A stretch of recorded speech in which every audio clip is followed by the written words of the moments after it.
Frontier Fighters.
Frontier Fighters, chronicles of the heroic deeds, trials, and hardships of the men and women who fought and triumphed that the West might live.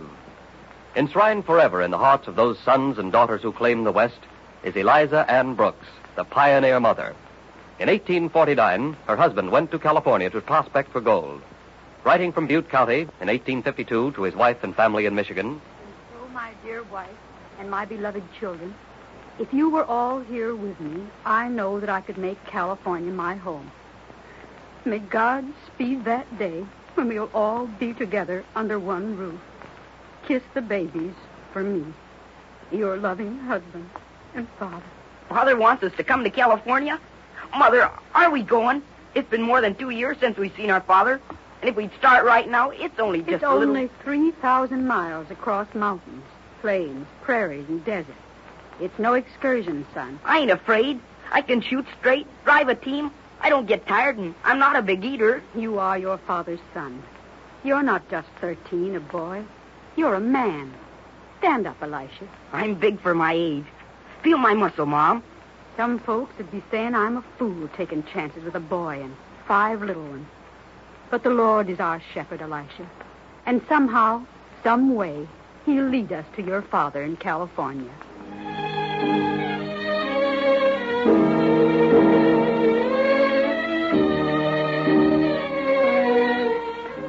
2 weeks from the day that she made her decision, Mrs. Brooks put all her worldly possessions and her 6 children in a covered wagon and was ready to make the start. At her side was her boy Elisha and the man she hired to go as far as the Platte River with her. The wagon was drawn by 4 oxen. 2 cows were taken along to supply milk for the children. The departure should have been most auspicious, but the know-it-alls predicted the most dismal kind of failure for the adventure. Mrs. Brooks, I tell you, you're just a flying in the face of Providence. Eliza Ann, you must be mad risking Eliza's 6 little children. Only 4 of us is little. I'm 13 and Sister Margaret's 11. You're leaving a good home and farm in Michigan, the Lord knows for what. A wife has a right to be where her husband is.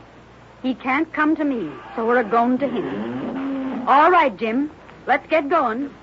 Sun's just a-rising. It's a good omen. Come on. You've been good friends and neighbors, and I'm thanking you for it. We'll write you when we get to California. Goodbye. Goodbye. Yeah. She's a mighty brave little woman. She's a mighty brave little fool, if you're asking me. Well, I ain't for her going, but fools do step in where angels fear to tread and find tomorrow's holding out a mighty big blessing.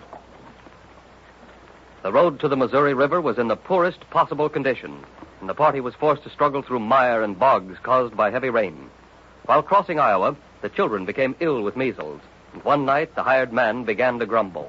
I ain't afeard of catching them measles, Mrs. Brooks, but I don't see no sense in just a-sitting here in the middle of the prairie. You can't jog along roads like this with children burning up with fever. Well, if you're wasting a week of my time, I'll be expecting to pay for it when we get to Council Bluffs. You'll get every penny, do you? Ma, Sister Margaret's out of her head with the fever. I've got a spell of nursing to do, Jim. You keep your eye peeled for Indians. And I'm warning you to keep away from the bottle. Oh, I ain't a drinking man regular, Mrs. Brooks. Just take a nip to keep my stomach in condition. Ma, do you reckon I'm going to get the measles, too? No, son. I reckon you've passed the time for catching them. Here, Margaret, take some of this sassafras tea. It's so hot. Everything's hot. Get me a cold drink from the well. Drink this sassafras tea, and in the morning you'll feel better. Cold water from the well, Ma. Cold water. Guess Sister Margaret's hit mighty hard. She'll come through just like the others. Injuns! Get ready for a fight. I got my gun ready. Here's one for you, Ma. We'll talk trade first. If that fails, we'll fight. Give me that strip blanket. Dole out a pint of sugar. Bring me that box of colored beads. First fever. Now, Indians. The Lord sustain us. How many papooses you got? 2. Put down your gun, Jim. You too, Elisha. 2 children, 1 squaw, 1 brave. Give you good pony for brave. 2 good ponies for squaw. Give you fine blanket. See it? Much money, cost beads. See it? And all of it big pint of sugar. To go away. White squaw no want to trade. Just give presents. White squaw fool. Ponies much better than little squaws or braves. Give all of presents. Indian, go again on march. So be it. I have spoken. So be it. I have spoken. Jim, fork over them presents to the chief. Sugar is sweet. Beads bright. Blanket good. Goya, up, Goya.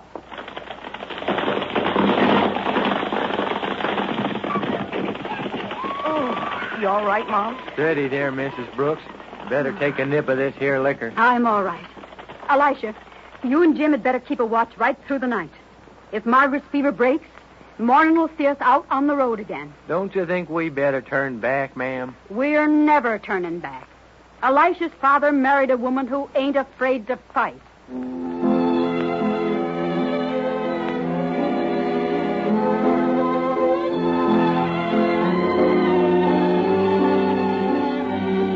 Council Bluffs was reached after many weary days. There, Eliza Ann Brooks lost her hired man. But Elisha stepped into his place in the driver's seat, and the journey continued. As they followed the Platte River, they began to see the graves of those who had died from cholera. But on and on they drove, never fearing, always trusting in the providence that was to guide them to California. During the night, while waiting for the ferry to take them across the Platte River... Ma, sounds like thunder. If it's going to rain, we'd better get some of this canvas tacked down. It ain't thunder in the heavens we're hearing, son. Mama, what's that funny noise? I don't know, Margaret. Elisha, stick your head out and see if the sky's clear. It might be rain thunder at that.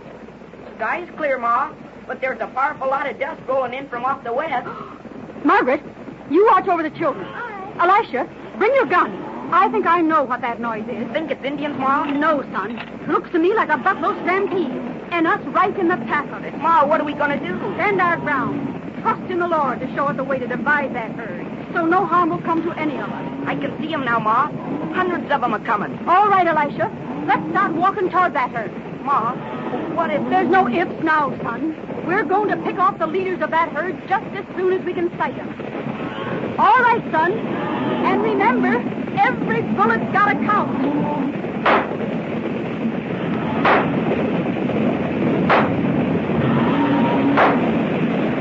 Ma, they're separated. They're running every which way now. Some of them's turning back. They're running, Ma. Lickety-split. Ma, we run out. We run out, son, for tonight. But let's not crow too soon. We've got a good 2,000 miles to go yet, and the way's going to be mighty hard.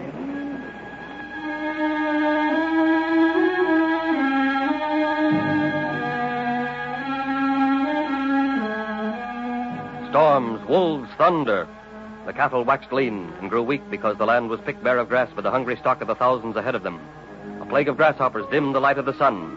The brackish water was hardly fit to drink, and one day under a scorching August sun, the 2 cows died. 50 dust-choking, tortuous miles, and 2 of the 4 oxen dropped in their tracks, dead of starvation. There remained but one thing for Mrs. Brooks to do. those pretty things away? Everything's got to go that ain't of some use.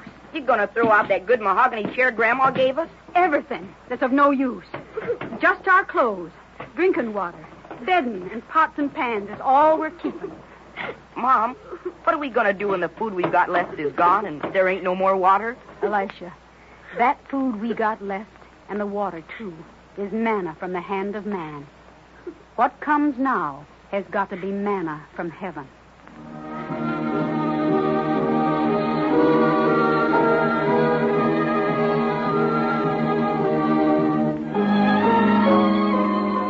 More weary weeks while the little party crept along over the sands of the desert. On every side now were freshly dug graves, grim reminders of those who had lost their fight with the desert. Then, one day after crossing the Humboldt River, young Elisha called to his mother. Ma, there's a rider coming toward our camp. He's on a horse and leading 2 or 3 other pack mules. Can't you make out his face yet? I'll run ahead a piece and see if he might spare us a little food. All right, Elisha. Hi, mister. Mister. Hi. Ma, it's our father. It's Father come to meet us. Oh, God be thanked. God be thanked. Elijah! Elijah! Father. You don't know how good it is to see you all. Oh, Elijah, Oh, my dear Elisha. wife. Are you all well? Are the children all right? Yes, Elisha. We're all right. Praise heaven for that. How did you ever find us, Elisha? I don't know, I'm sure. Something just seemed to be guiding me along this route. Yes. Yes, I know. You know? My prayers guided you to us, Elisha. Ma, maybe Father's that manna from heaven you prayed for. Yes. Yes, my son. I know he is.